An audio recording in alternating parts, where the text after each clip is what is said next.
Get your paintbrushes out because today I'm going to show you how to make some amazing West Highland rocks. Hey guys, welcome back to Proper Chuffed. My name's Hilton and I have absolutely no idea what I'm doing. That is half the fun of this, isn't it? Today we're going to be weathering some rocks and while that doesn't sound very exciting, I'm sure you'll agree the final result looks fairly decent. I am modeling my own fictional extension of the West Highland Line, and as a result I'm using a lot of my own photos, videos and various references of the West Highland Line to create as authentic of a representation of this wonderful scenic railway as possible. So I'm going to take you through my step-by-step thought process and we're going to weather this cliffside. So today we are going to turn these rocks here, which have already got a base coat of Rust-Oleum textured paint on them. So we're going to try a number of different weathering techniques on these rocks and hopefully with any luck they'll come out looking just like the rocks outside of Mallaig and those that you see in the West Highlands. These rocks and cliff faces are often a mix of very dark and sometimes quite light stone and are heavily weathered by the ocean and salt and sea spray. So to kick this off, we're going to mix up a couple different variations of washes to kind of give them a coat first and foremost. We're then going to move on to a bit of airbrushing and finally we should wrap it up with a wash, ideally. That's the plan anyways, we'll see how it goes, but let's dive straight into it. Right, so using various mixes of Vallejo Model Air, I've put together 4 unique different colors that we're going to use as a wash on our rock face. Now, these are just a base layer. Ideally, these need to be fairly watered down because they're just adding a slight different color to each of the rock faces. And we're going to sort of sporadically break this up. So in my mind, the very strong green would go in the lower section where a lot of moss tends to build up. You're going to get a little bit more of that there. And then we'll highlight with the 2 lighter colors here. And somewhere in between, we've got this sort of middle dark brown. These are just essentially a wash that go over the rocks, just giving them a slight variation. So once we do our final black wash, these will be very, very subtle variances in color, but ideally they'll do the job. So we're going to kick off with that and see how we do. Right, so we're going to start with the deep green wash and I'm just going to be lathering that on the bottom of these rocks. Just kind of giving them a little bit of texture.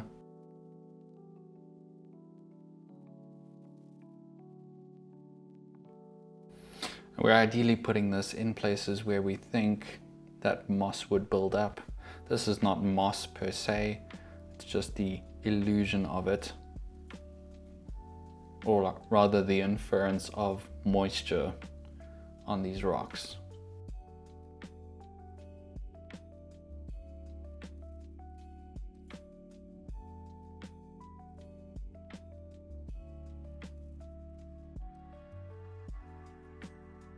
Right, looking pretty good so far, a little bit weird, I understand. It's almost the same color as the jersey I'm wearing, which is very green, but this will be toned down significantly once we get to the major overall black wash. Next, moving on to a slightly different green. Let's get going.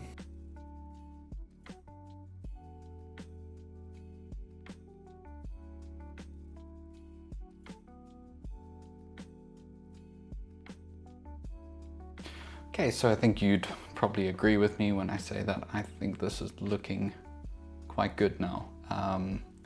Having added the brown to it, although quite subtle, it wasn't so much of a green as it was a brown. It definitely has added another dimension to all of this for us. So we're going to move on to our third color, which is a bit of a sort of mustardy brown. This will just be a little bit of a highlight, I think, on certain rocks, on rock faces. I'm gonna kind of use it on hopefully the edges of things. I think what's good about using one straight after the other is you're able to actually blend the colors in together a little bit, which is always something slightly different.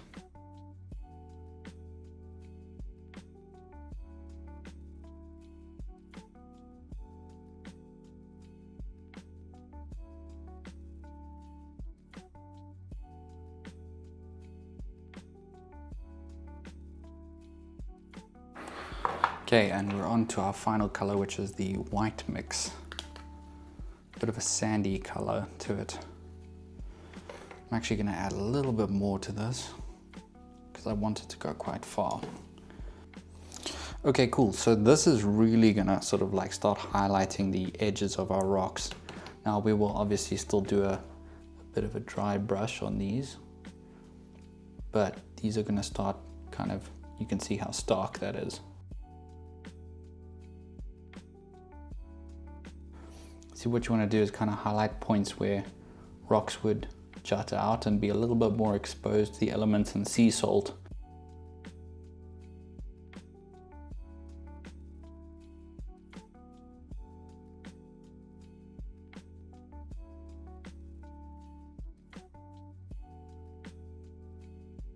What I quite like about the white is that it blends nicely into the other colors that we've already put down.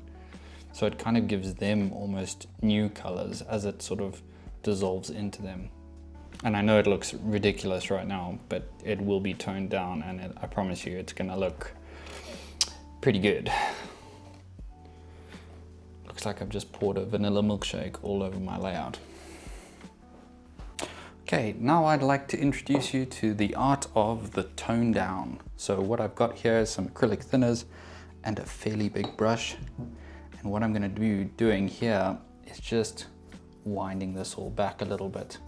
Because it looks so severe, we're just going to dab and tone.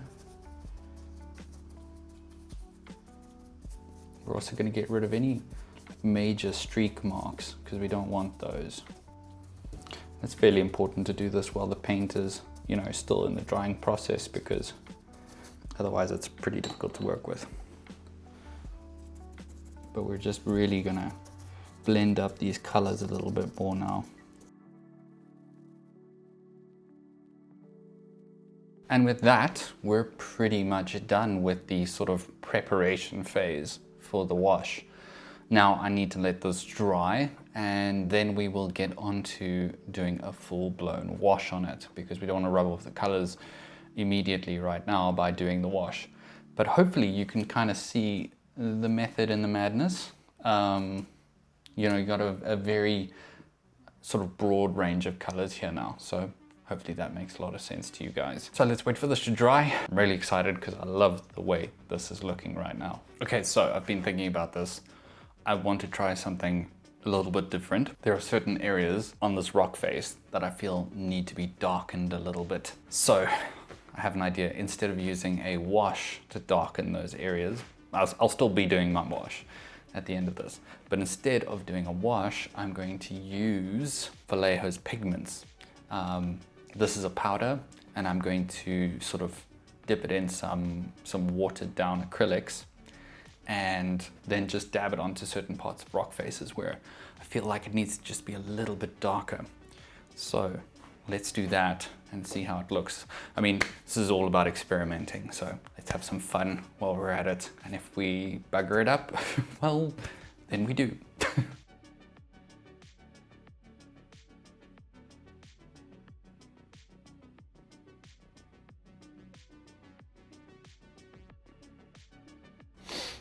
Okay, I'm gonna stop here because this is actually turning into more of a wash than a dark sort of color. So I'm actually not gonna continue because, as you can see, we're starting to blend colors a little bit. So that was a bit of a failure, but that's what it's all about, just experimenting and trying new things. So I'm gonna let this all dry. I'm gonna stop being so damn impatient and just leave it for a couple hours to dry out properly. Put a fan on it, and then we will actually do a proper dark wash on it.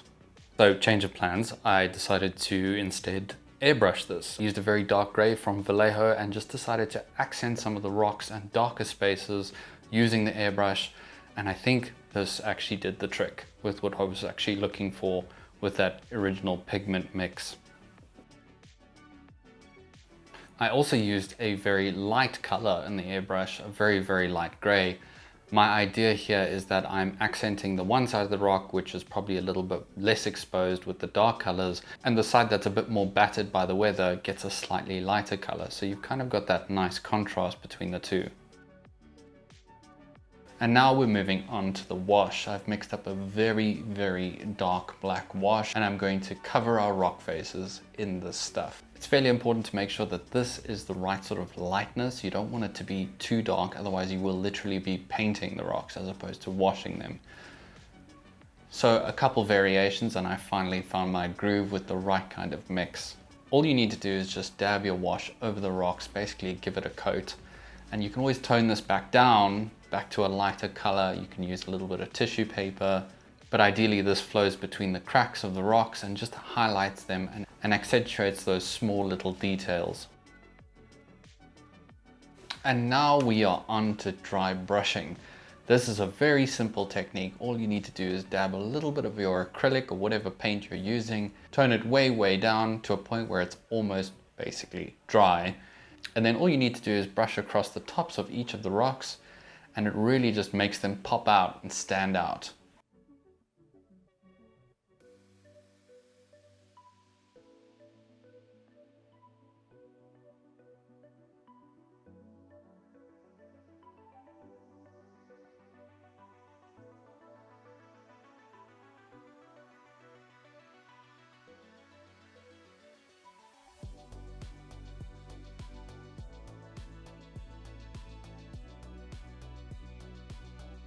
I'm really liking the way this is looking right now. So we've highlighted the tops of the rocks, and you know, it looks good, but I think it still needs a little bit more depth and a little bit more color. So what I'm going to actually try and do is use some weathering powders to kind of bring out some of these colors a little bit more, and then finally we'll move to, I hope, the final step, which is some lime scale.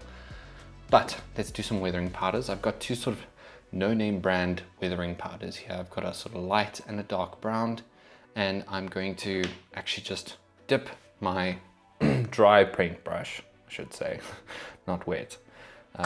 Dip a dry paintbrush in this and kind of smear it onto the rocks a little bit, and hopefully we can start building up a little bit of color in some of these recesses. This will be very much toned down once we're adding liquid to it. But for now, I'm just going to brush in.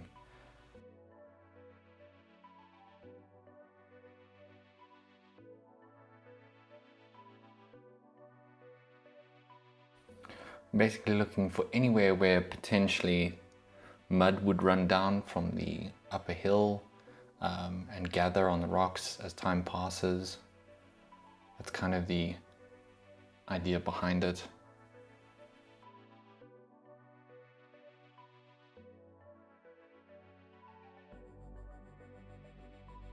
So alongside some of the brown, I'm just going to add a splash of yellow every now and there.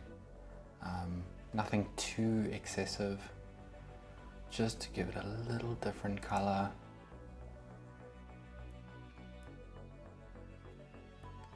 Just creates a slightly different tone on some of the rocks.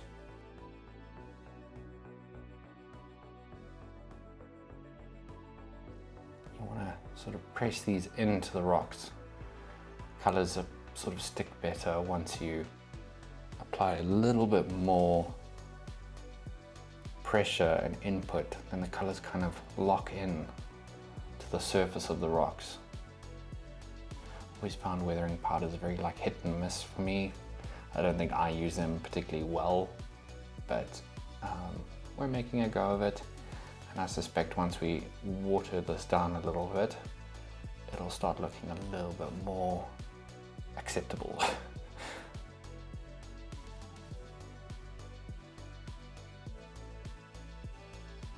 Okay, so we've got our weathering powders applied and in place. Now I'm going to sort of wet them, and hopefully we'll get something really, really decent looking.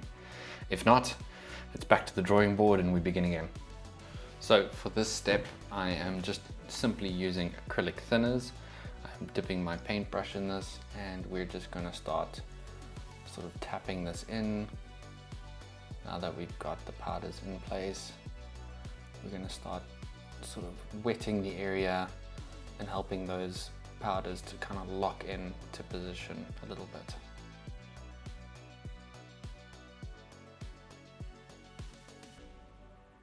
Actually, going to use a slightly bigger brush on this. I want these colors to blend a little bit more. I'm feeling like we're a little bit heavy here in the certain areas that we're in. So there we go. That makes me happier. Slightly bigger brush just spreads those colors out more.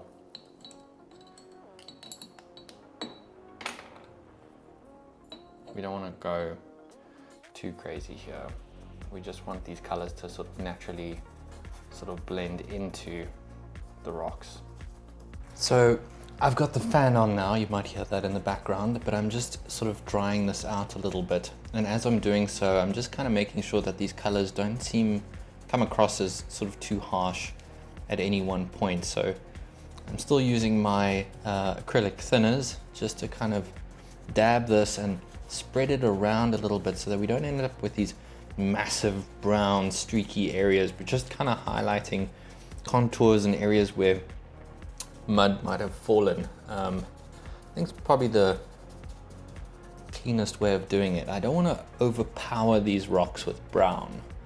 I think that's the most important part. These rocks are predominantly a very gray color, and as a result I don't want to just like turn it into a muddy cliff face. So it's important for me to just make sure I'm blending this as much as possible in certain areas. The yellow is looking really cool. It really does highlight certain sections nicely, and I quite like that. But I'm liking the way that is looking. I really do.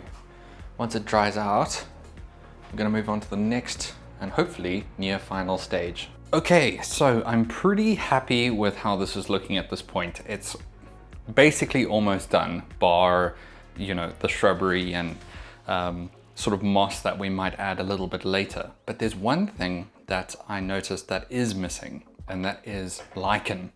Now, you can obviously do different types of lichen. You can do a more mossy type where it actually has texture to it.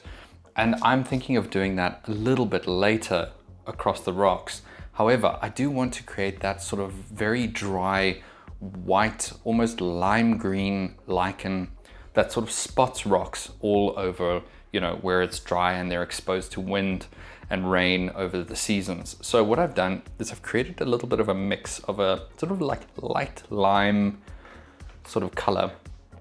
And all I'm going to do is use the end of a toothbrush to sort of flick the lichen onto the more exposed areas. Now, we're not going to go too crazy with this. This is a very unnecessary, perhaps, final detail to sort of add, but it's something that I've always wanted to try, and I'd like to do it on these rocks because I saw a lot of this in the West Highlands. So I'm just going to dip my paintbrush, not too heavily, in this stuff, and just sort of flick it on gently to certain areas,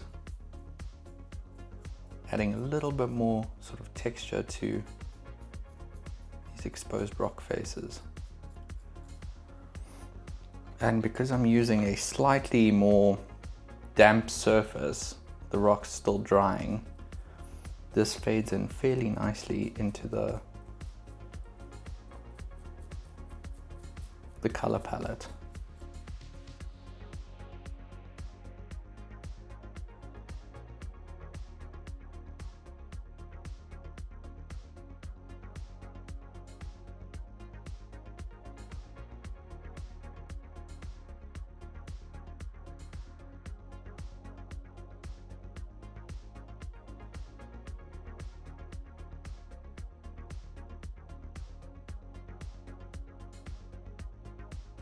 You can also just dab with the toothbrush every now and then to give it a little bit more growth. Spread it out a little bit, because that does happen. It doesn't just sort of spot itself all over the rocks. We can dab, create some slightly larger areas of lichen, you know, because that is what naturally occurs. You do get these larger patches. So just small areas And where we don't like it, we can always come in a little bit later with a bit of acrylic and sort of tone it down a little bit more. But I think it adds a lot of, just keep looking at it from different perspectives. It adds a lot of, like, I don't know, really small, fine detail to it.